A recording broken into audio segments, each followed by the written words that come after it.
की शुरुआत करेंगे और आपको बता दें, दतिया के दंगल में चुनावी प्रचार का शोर अब थम चुका है। सभी दलों ने चुनाव में झोंकी पूरी ताकत। स्टार प्रचारकों की ताबड़तोड़ जनसभाएं यहां पर हुई।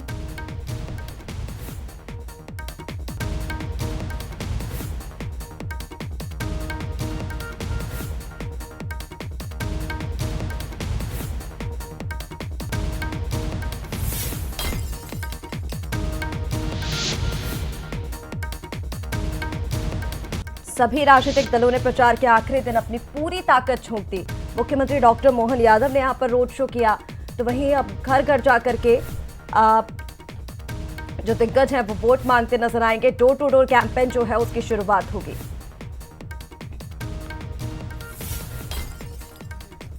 चलिए, इसी पर और ज्यादा अपडेट्स के लिए हमारे साथ उमेश पाराशर लाइव इस वक्त जुड़ रहे हैं। सीधा रुख कर लेते हैं उमेश का। उमेश, दतिया के दंगल में चुनावी शोर अब थम चुका है, लेकिन आप ग्राउंड जीरो पर रहे, आपने वहां की जमीनी हकीकत जानी।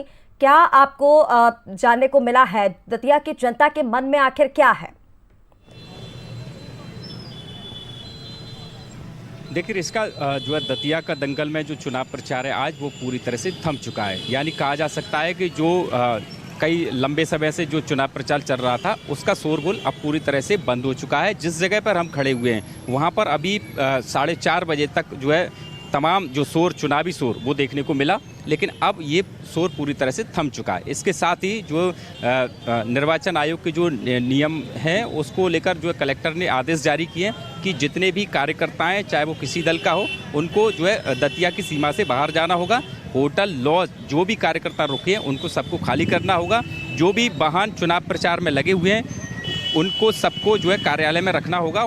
पोस्टर, बैनर जो है बाजार से उतारे गए हैं। किसी भी दल के जो पोस्टर, बैनर लगाए गए थे वो सारे जो है यहाँ से बाजार से नगर पालिका के द्वारा ये कार्रवाई की जा रही है। तो कहा जा सकता है अब चुनावी शोर तो थम चुका है, लेकिन इससे पहले हमने देखा कि कल सीएम डॉक्टर मोहन यादव ने इसी जगह पर अपना रोड शो किया था और भाजपा के फेवर में वोट मांगे थे। और अभी कुछ देर पहले जीतू पटवारी, पूर्व मुख्यमंत्री दिग्विजय सिंह ने कांग्रेस के फेवर में वोट मांगे थे। यहाँ से एक रैली निकाली थी और आम सभा को संबोधित किया था। अब जो प्रत्याशी हैं वो सिर्फ 5 लोगों को अपने साथ ले जाकर डोर टू डोर कैंपेन करेंगे, यानी अपने लिए जो है घर घर जाकर अब वोट मांगेंगे। और जिस तरह से आपने जिक्र किया कि चुनावी माहौल का, तो जनता के मन में जो है विकास को लेकर जो वोट करने का मन जो है लोगों ने बना लिया है, लेकिन साफ तौर पर लोगों को कहना है कि योजनाओं का लाभ जो है ग्रामीण इलाकों तक नहीं पहुंच रहा है। यही वजह है कि कुछ नाराजगी कार्यकर्ताओं में और जो ग्रामीण हैं उनमें ज़रूर देखी गई है।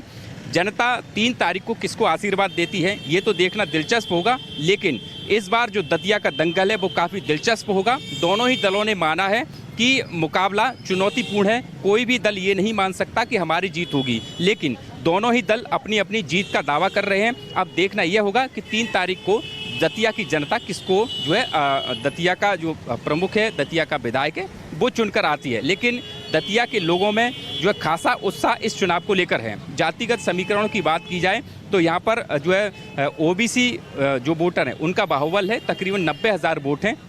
इसके साथ ही ब्राह्मण, अनुसूचित जाति के भी वोट हैं और तीनों ही जो वोटर हैं उन पर जो है सभी दलों की नज़र भी है। तो कहा जा सकता है कि वोटरों को लुभाने का भी प्रयास दोनों ही दल कर रहे हैं। जिस तरह से लगातार सीएम ने कहा कि जो गलतियां पिछले चुनाव में हुई उन गलतियों को दोहराया नहीं जाएगा, और लोगों के बीच में उन्होंने ये गलती भी स्वीकार की कि जिस तरह से जो पिछले चुनाव में जो गलतियां होंगी उनको सुधारा जाएगा। तो कहा जा सकता है कि बिल्कुल उमेश, पूरी कोशिश की गई है जनता को साधने की, और ऐसे में अब प्रत्याशियों की धड़कनें भी तेज है और अब सभी की नजर टिकी हुई है वोटिंग डे पर। 30 जुलाई को मतदान होना है और उसके पहले दोनों ही राजनीतिक दलों ने अपनी अपनी पूरी ताकत झोंक दी। हालांकि देखना होगा कि जनता किसको समर्थन देती है। बहुत शुक्रिया तमाम जानकारी के लिए हमारे साथ जुड़ने के लिए।